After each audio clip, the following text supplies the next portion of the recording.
Congress party के पूर्व अध्यक्ष डॉक्टर मदन मोहन झा जी हैं, विधान पार्षद प्रेमचंद मिश्रा जी हैं, ठीक उनके दाहिने अवसरों के नेता और बड़े भाई डॉक्टर शकील खान साहब हैं, हमारे बगल में पार्टी के वरिष्ठ नेता श्री कपिल देव यादव जी हैं, आनंद माधव जी हैं। तमाम बिंदुओं के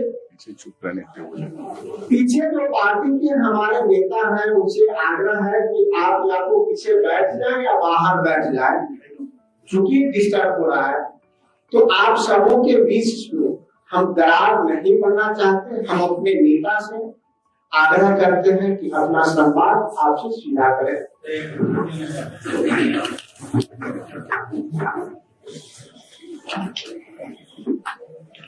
हम लोग के नेता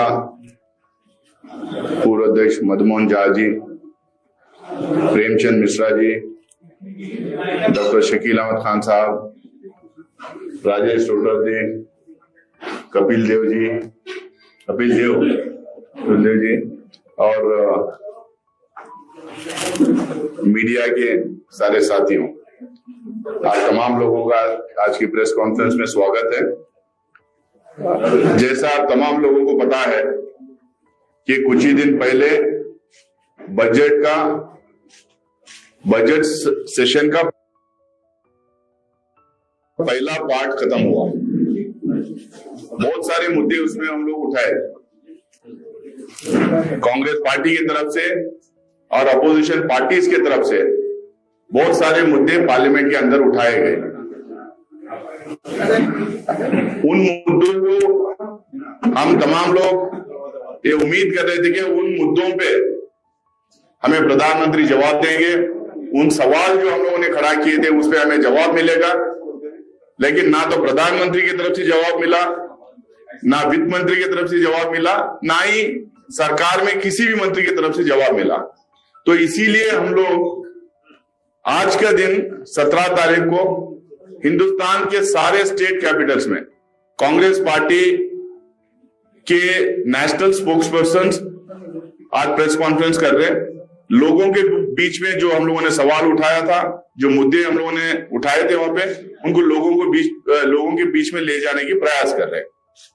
हम लोग लगातार पीछे 3-4 सेशन से बेरोजगारी का मुद्दा, बढ़ती हुई कीमतों का, महंगाई का मुद्दा, गरीबी जो लगातार पॉवर्टी लाइन के नीचे जो लगातार लोग जो अबोव पॉवर्टी लाइन से बिलो पॉवर्टी लाइन जो जा रहे हैं वो मुद्दा, जीएसटी जो फूड प्रोडक्ट्स के ऊपर लगाया गया था वो मुद्दा, पेट्रोल डीजल और गैस के दाम, चाइनीज जो बॉर्डर डिस्प्यूट है, जो लगातार चाइनीज आर्मी हमारे देश के अंदर जो घुसपैठ कर रही है, हमारी जमीन कब्जा कर रही है, जो वहां पे ब्रिजेस, टावर्स, ऑफिसर जो सेटअप कर रही है, ये मुद्दे जो सारे हैं ये तो मुद्दे हैं ही।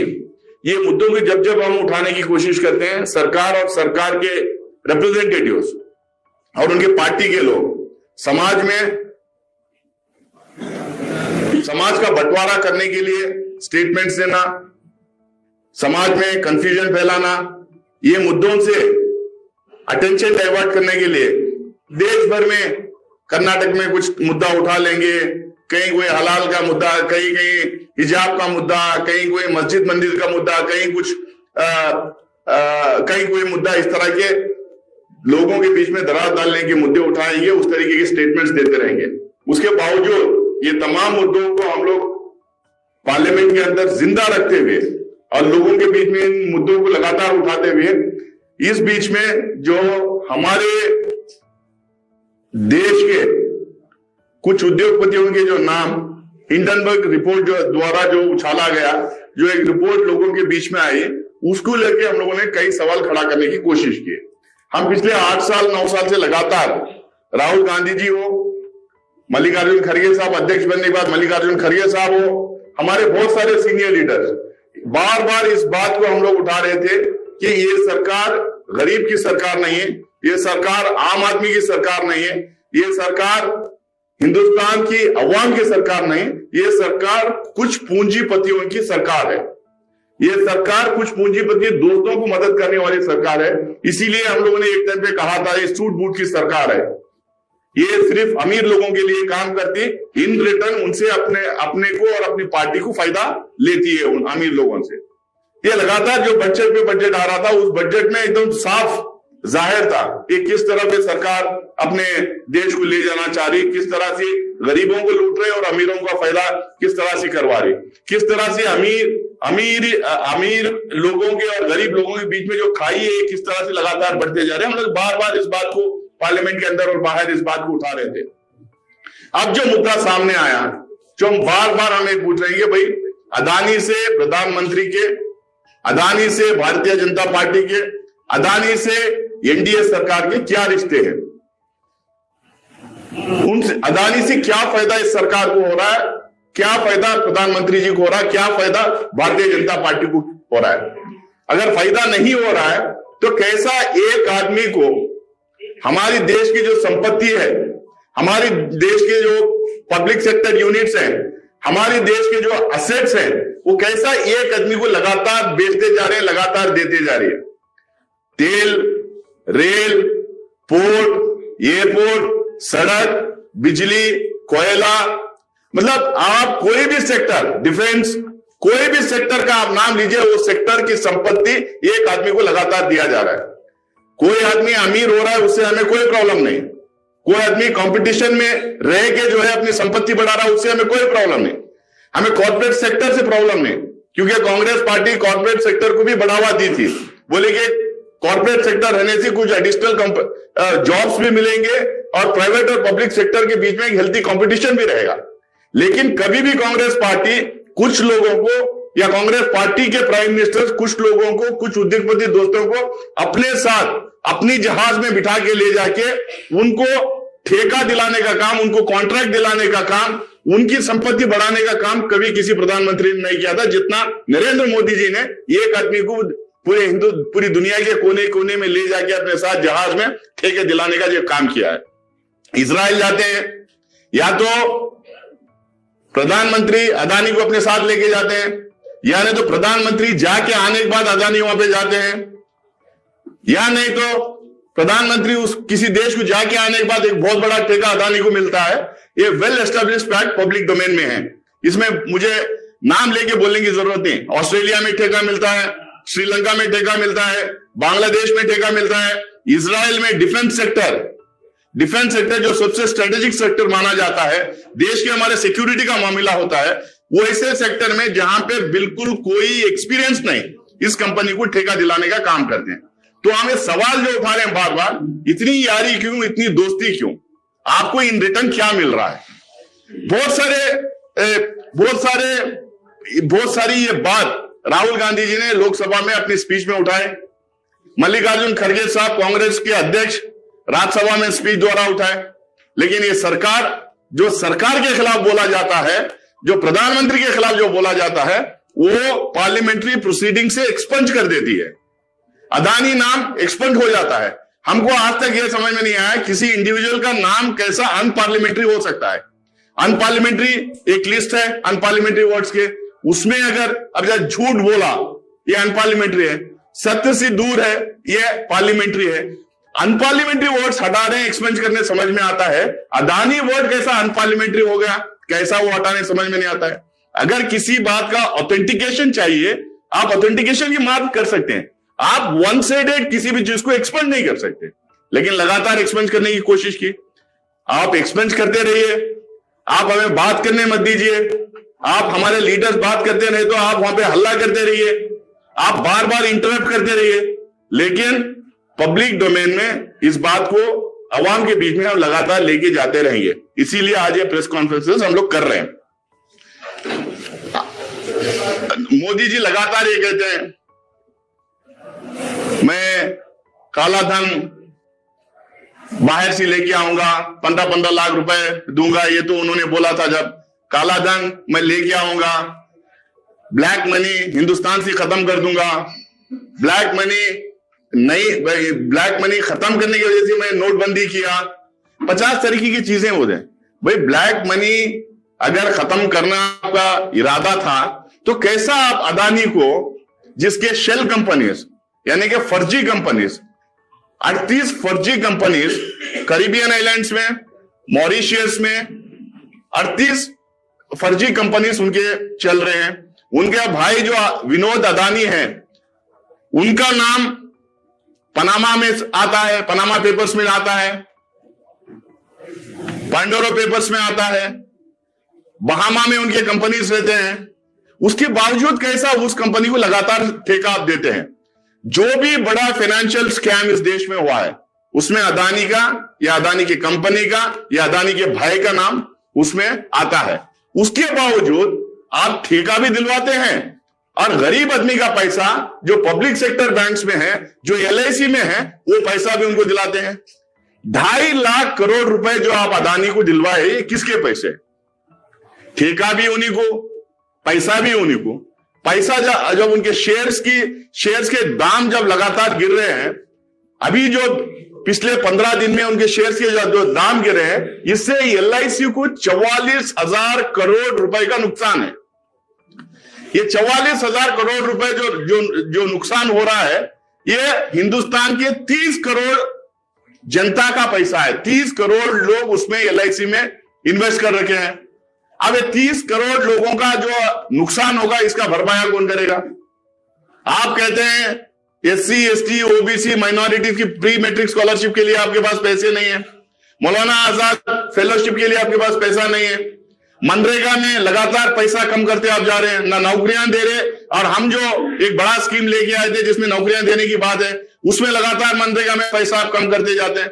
लेकिन आप पूंजीपति दोस्तों का पैसा वेव ऑफ करने के लिए आपके पास पैसा है। 84,000 करोड़ रुपए अदानी एंड कंपनी को, 12.5 लाख करोड़ रुपए पूरे पूंजीपति दोस्तों को आपने माफ किया है। ये किसका पैसा है? ये किसका पैसा है?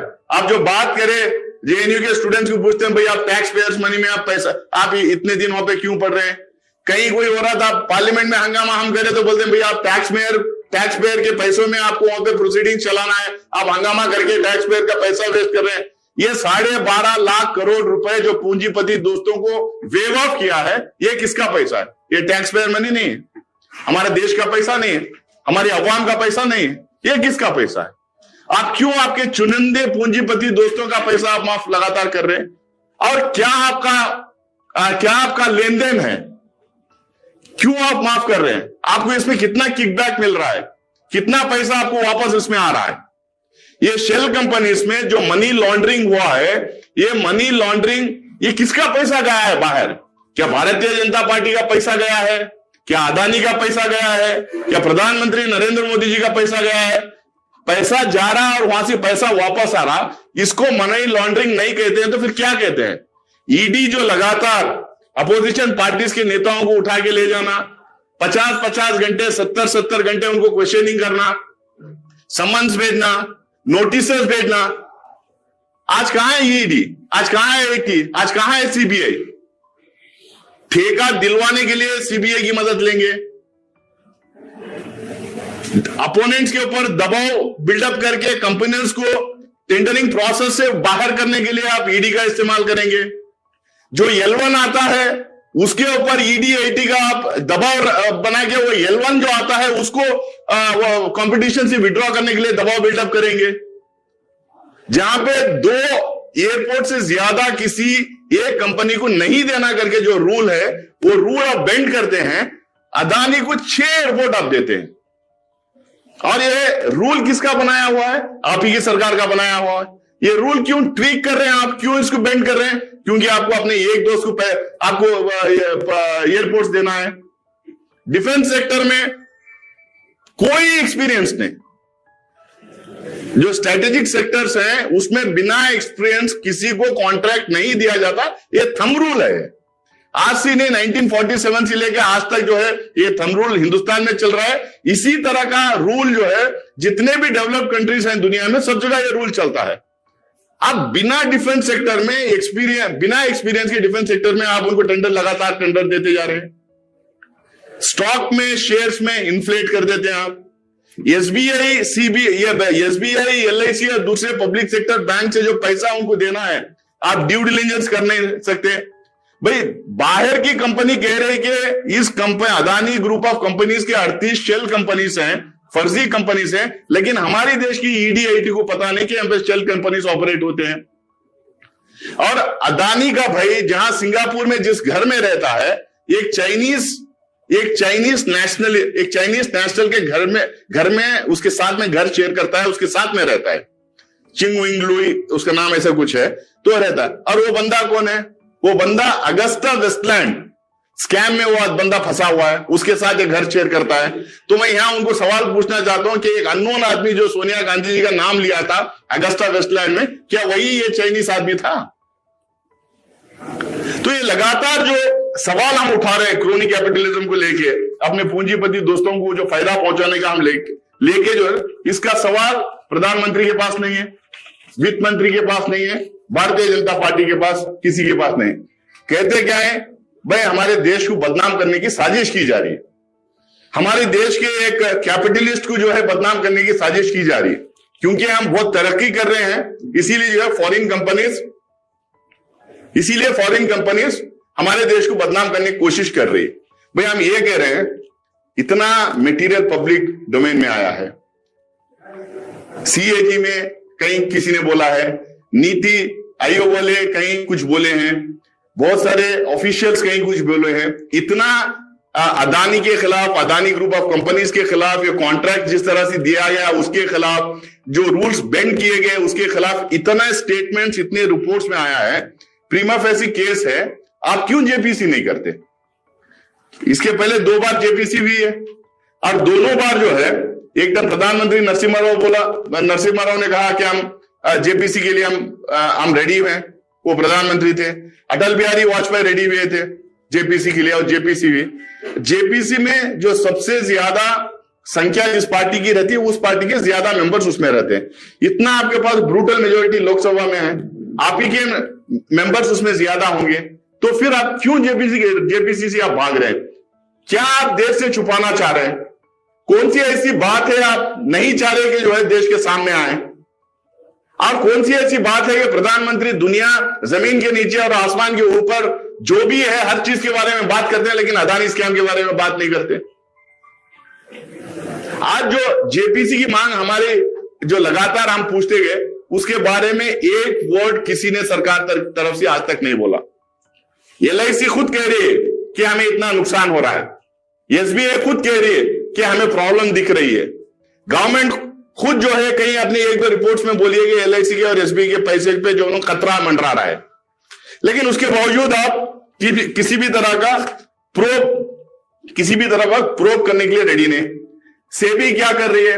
आज तक सेबी की तरफ से कोई एक स्टेटमेंट नहीं आया कि वो कैसा रेगुलेशन इसको करेगी, क्यों उसको मॉनिटर नहीं कर रहे थे, कैसा ये शेयर्स में मैनिपुलेशन हुआ है, कैसा शेयर्स को इन्फ्लेट किया गया है, उसमें किसका पैसा लगा है, वो इन्फ्लेट करने में के बारे में सेबी की क्या राय है, इसका कोई जो है पब्लिक डोमेन में ग्रुप की तरफ से नहीं। मोंटेक्सा ग्रुप जिसको जो है 37,000 करोड़ रुपए अदानी ग्रुप स्टॉक का जो मिला गया था, वो उसके बारे में बात हुई है।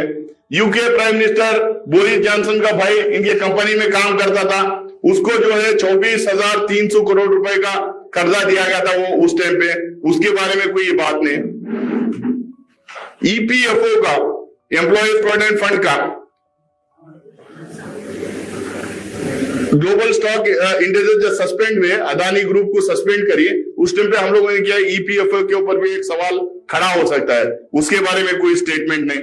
तो ये लगातार जो सवाल खड़े हो रहे हैं उसके ऊपर जवाब नहीं मिल रहे। उल्टा बजट में 14 जून 2022 को अदानी ग्रुप कहती है कि वो $50 बिलियन ग्रीन हाइड्रोजन में वो इन्वेस्ट करेगी। हम लोगों को जनवरी 2023 इस साल के बजट में निर्मला सीतारामन कहती है कि हम लोग भी ग्रीन हाइड्रोजन मिशन में 20,000 करोड़ रुपए हम इन्वेस्ट करेंगे। मतलब अदानी पहले अनाउंसमेंट करेंगे, वो ग्रीन हाइड्रोजन में पैसे लगाएंगे, पीछे जो है देश की सरकार उनको मदद करने के लिए कहती है कि हम 20,000 करोड़ रुपए ग्रीन हाइड्रोजन में। ये सांठगांठ क्या है?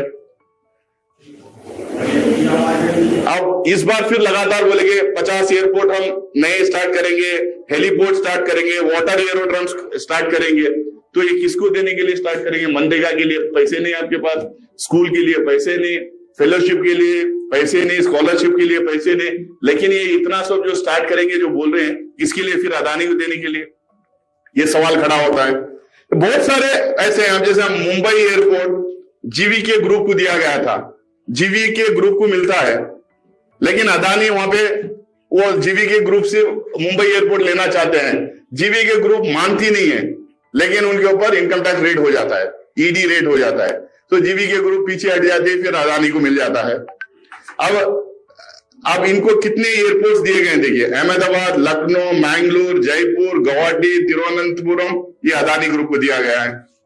हमारे जब यूपीए सरकार थी, मुंबई और दिल्ली एक ही ग्रुप को मिलता है, तो हम ये कहते हैं, यूपीए सरकार ये कहती है, भाई 2 एयरपोर्ट एक आदमी को देंगे या तो एक ग्रुप को देंगे तो ना कंपटीशन रहेगा और एक ही ग्रुप को डीएसआर का होगा, तो इसीलिए हम लोगों ने कहा था दो अलग ग्रुप को देंगे, L1 और L2 को, 2 जीवीके को अलग, जीएमआर को अलग हम देंगे करके हम दिए थे। लेकिन यहाँ पे 6 एयरपोर्ट एक ही ग्रुप को दिया जाता है। डिफेंस का, अब इलेक्ट्रिसिटी में अदानी जी बांग्लादेश को जाके अनाउंस करते हैं कि 1322 मेगावाट थर्मल पावर इंडिया जो है वहां स्टार्ट करेगी बांग्लादेश में। वापस आके बोलते हैं अदानी ग्रुप गोड्डा झारखंड में इलेक्ट्रिसिटी, गोड्डा झारखंड से इलेक्ट्रिसिटी प्लांट लगा के यहां से सप्लाई करेगी। मतलब हर एक ठेका ऑफशोर जो हो रहा है, किसी भी कंट्री में जो ठेका रहेगा या तो उनको दिलाएंगे या ना तो हिंदुस्तान वहां स्टार्ट करेगी, उसको मदद करने के लिए यहाँ पे अदानी जी को ठेका दिया जाएगा। ये बहुत सारे इसमें और बहुत सारे हैं जो मेरा ये प्रेस रिलीज पीसीसी से लोग रिलीज करेंगे, अंग्रेजी में और हिंदी में दोनों भी अब प्रेस रिलीज करेंगे। सवाल आखिर ये होता है, ये इतना पैसा जो भारतीय जनता पार्टी को इलेक्शन में खर्च करने के लिए मिलता है, ये कहां से पैसा आता है? पीएम केयर्स, हम बार बार ये कह रहे हैं कि पीएम केयर्स में कौन कौन लोग पैसा दे रहे हैं, उसका आप डिस्क्लोज कीजिए, उसका खुलासा कीजिए। क्यों आप पब्लिक नहीं करते? हम जानना चाहते हैं कि पीएम केयर्स में अदानी के कितने पैसे हैं, इलेक्ट्रोल बॉन्ड्स में अदानी के कितने पैसे हैं। ये जो सरकारें जो गिराते हैं, कर्नाटक की सरकार गिराई, मध्य प्रदेश की सरकार गिराई, महाराष्ट्र की सरकार गिराई, कई स्टेट्स में इनकी बिना मेजोरिटी होते हुए सरकारें बनाए, इसमें जो ह्यूज सम्स ऑफ मनी जो लगा है, 50-50 करोड़ एक एमएलए को तो दिया गया है कई स्टेट्स में। ये पैसा कहां से आया? क्या ये अदानी का पैसा है? ये जो कांग्रेस पार्टी आजादी के आंदोलन से लेकर अब तक पूरे स्टेट्स में हमारे पास, आज तक पूरे स्टेट कैपिटल्स में हमारे पास ऑफिसर्स नहीं है। जो ऑफिसर्स कई जगह हमें मिले हैं, जो पुराने सीनियर कांग्रेस लीडर्स अपना मकान दिए, अपनी जमीन दिए, उसमें हम लोग बना लिए थे। आज हर ब्लॉक में, हिंदुस्तान के हर ब्लॉक में भारतीय जनता पार्टी की कॉर्पोरेट स्टाइल की ऑफिस है। इसके लिए पैसा कहां से आया? क्या अदानी का पैसा लगा है इसमें? ये बड़े सवाल खड़े होते हैं। ये जो बार बार कहते हैं ना, मेरी नीयत साफ है, मैं खाऊंगा नहीं, खाने नहीं दूंगा, ये नीयत साफ है। अगर नीयत आपकी साफ होती तो अदानी ग्रुप के ऊपर बहुत पहले कार्रवाई हो जाती।